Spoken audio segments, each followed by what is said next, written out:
A day in my life sa tamad na walang magawa, kundi puro hilata. Come with me with another day, another mini vlog! Bandang alas 8 nga po ng umaga ay agad-agad rin akong bumangon at nag-ayos ng aking hinigaan. Pagkatapos nga ay naghilamos na rin ako. Opak!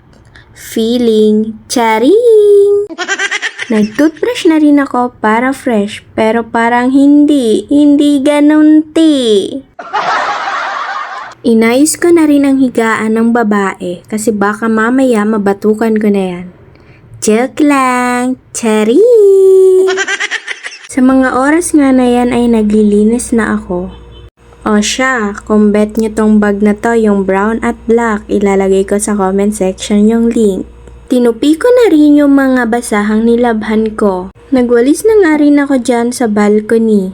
At pagkatapos ay sa bandang kusina naman ako nag-ayos. O diba ang aliwalas kapag malinis ang bahay? Pinunasan ko na nga rin yung ref kasi masyado nang maalikabok sa bandang itaas.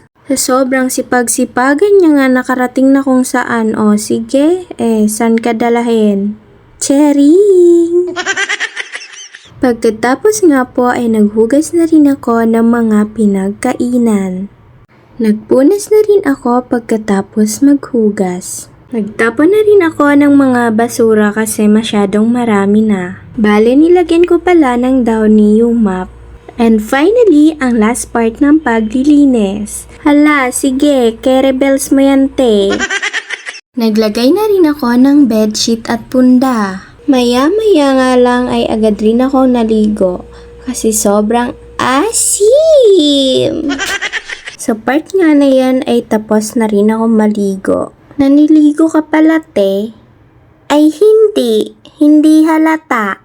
O siya, sige matutulog na muna ang babae. Hanggang dito na lang po muna. This is Isabel. Follow me for my next mini vlog. Bye!